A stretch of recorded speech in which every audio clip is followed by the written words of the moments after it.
Agora chuva de pedra. Isso mesmo, chuva de pedra aqui na cidade de Armazém, aqui no São Cristóvão, ó. Vou botar bem pertinho para vocês verem, ó. São pedaços bem pequenos, né?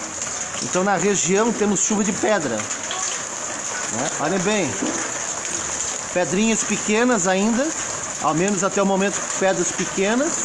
Vou chegar bem pertinho para vocês verem, ó.